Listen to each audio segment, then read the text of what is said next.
Hello friends, welcome to our channel study Adda. आज का topic है मैग्नेटिज्म का कि प्रॉपर्टी ऑफ डायमैग्नेटिक सब्सटेंसेस। हम इस वीडियो में डायमैग्नेटिक सब्सटेंसेस के प्रॉपर्टीज देखने वाले हैं। तो मैंने यहाँ पर डीएस यानी कि डायमैग्नेटिक सब्सटेंसेस है, तो आप समझ लीजिए कि फर्स्ट पॉइंट क्या कहता है कि डीएस यानी कि diamagnetic substances are weakly magnetize. ये क्या होता है? वीकली मैग्नेटाइज होते हैं in the direction opposite to that of the external magnetic field. अब सपोज हमारा मैग्नेटिक इंडक्शन हमारा इस तरह से इस डायरेक्शन में, ये क्या है? बी। ओके, तो अब ये जो डायमैग्नेटिक सब्सटेंस है, ये जो हमारा है वो क्या है? Diamagnetic substance. तो अब ये जो डायमैग्नेटिक सब्सटेंस है, तो वो सब्सटेंस क्या होगा? मैग्नेटाइज होगा। किस डायरेक्शन में? जिस डायरेक्शन में हमारा मैग्नेटिक फील्ड है उसके अपोजिट डायरेक्शन में। तो हमारा मैग्नेटिक इंडक्शन इस डायरेक्शन में है, तो हमारा ये जो सब्सटेंस है, हमारा डायमैग्नेटिक सब्सटेंस, वो मैग्नेटाइज होगा अपोजिट डायरेक्शन में यानी कि इस डायरेक्शन में। तो फर्स्ट पॉइंट हमारा यही कहता है कि जो डायमैग्नेटिक सब्सटेंस है are weakly magnetized in the direction opposite to that external magnetic field. अब सेकंड पॉइंट क्या कहता है कि डीएस यानी कि diamagnetic substance are weakly repelled by the magnetic field. ये क्या करते हैं? Weakly repelled by the magnetic field. Third point क्या कहता है कि magnetic susceptibility of diamagnetic substances is small and negative.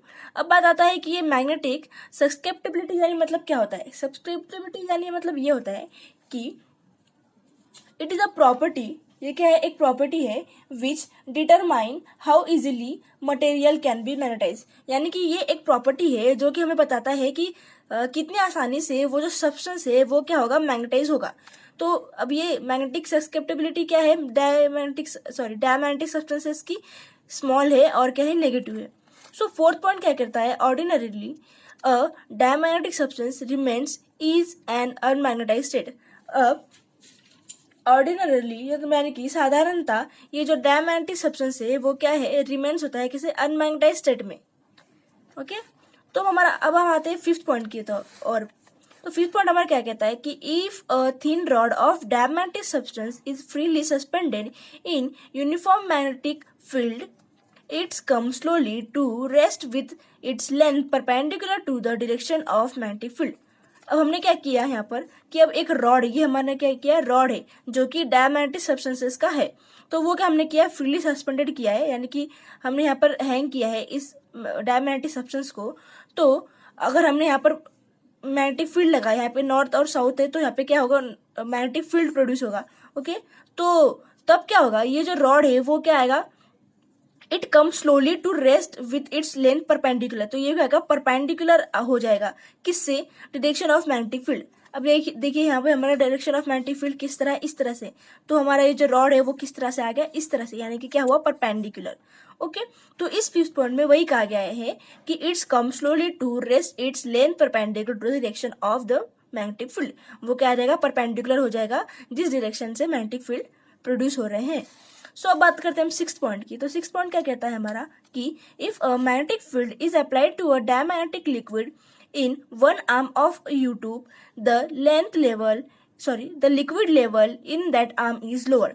अब सपोज हमने ये के लिया यू शेप का हमारा एक ट्यूब है, तो इसके अंदर हमने क्या किया है? डायमैग्नेटिक लिक्विड भरा है। ओके, डायमैग्नेटिक लिक्विड पोर्ड किया है, और हमने इसके एक आर्म यानी कि दिस वन। ओके, ये हो गया फर्स्ट आर्म, ये हो गया सेकेंड आर्म। तो हमने ये जो फर्स्ट आर्म है वहां पर हमने क्या किया? मैग्नेटिक फील्ड अप्लाई किया। ओके, मैग्नेटिक फील्ड अप्लाई करने के बाद तो तब क्या होगा? उस लिक्विड को जो कि इस ट्यूब में है, तो तब क्या होगा कि लेवल जो है लिक्विड का इन दैट आर्म, यानी कि जिस आर्म में हमने मैग्नेटिक फील्ड लगाया है वो क्या होगा? लोड, यानी कि वो इस तरह से लो हो जाएगा, और जिस आर्म में हमारा मैग्नेटिक फील्ड नहीं है उस आर्म में हमारा वो जो लेवल है मैग्नेटिक लिक्विड का वो अपर यानी कि हाई मतलब ऊपर चला जाएगा। ओके, आप समझ रहे हो इस बात को कि अगर हमने इस आर्म में मैग्नेटिक फील्ड लगाया है तो जो लिक्विड है यू ट्यूब शेप में जो हमने लिक्विड पोर किया है डायमैग्नेटिक लिक्विड, तो फिर वो क्या होगा?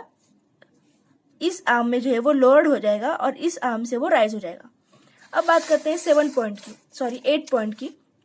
इफ अ वॉच कंटेनिंग, यहाँ पर वॉच ग्लास होगा। Okay, If a watch glass containing a small quantity of diamagnetic liquid is placed on two dissimilar magnetic poles which are close to each other, the liquid shows depression in the middle. यानी कि इसका मतलब ये है कि अपन यहाँ पर north pole और साउथ पोल का दो पोल यानी कि डिसिमिलर मैग्नेटिक पोल लिए, तो अगर हमने इसके ऊपर जो है वो हमने क्या किया है, वॉच ग्लास हमने प्लेस किया है। ये सपोज मतलब वॉच ग्लास यानी कि कांच का जो एक ग्लास रहता है इस तरह से, जो लैब में हम यूज करते हैं वो, और हमने इसके ऊपर क्या किया है, लिक्विड हमने रखा है जो कि डायमैग्नेटिक सब्सटेंसेस का है। तो तब क्या होगा, ये जो हमारा लिक्विड है वो क्या होगा, डिप्रेशन बताएगा मिडल में, यानी कि वो इस तरह से अंदर चल जाएगा, कहाँ पर, मिडल में। ओके, तो हमारा 8 पॉइंट यही कहता है कि अगर हमने यहाँ पर मैग्नेटिक फील्ड लगाया, दो डिसिमिलर हमने पोल लगाए हैं और हमने वॉच ग्लास पे हमने थोड़ा सा लिक्विड रखा है डायमैग्नेटिक सब्सटेंस का, तो जो हमने लिक्विड रखा है ना, तो फिर वो क्या होगा, मिडल में डिप्रेशन दिखाएगा, शो करेगा। तो हमारा 9 पॉइंट क्या कहता है कि if a diamagnetic gas is introduce between the pole pieces of magnet, it spread at the right angle to the magnetic field. यानी कि डायमैग्नेटिक गैस जो है वो अगर हमने पोल पीसेस ऑफ मैग्नेट में इंट्रोड्यूस किया, तो फिर वो स्प्रेड कैसे होगा, राइट एंगल से। किससे, मैग्नेटिक फील्ड से। जो हमारा 10 पॉइंट है वो क्या कहता है कि when the external magnetic field is remove, जब हमने अगर एक्सटर्नल मैग्नेटिक फील्ड रिमूव कर दिया, तो तब क्या होगा, जो हमारा डायमैग्नेटिक सब्सटेंस है वो क्या करेगा, लूज इट्स मैग्नेटिज्म।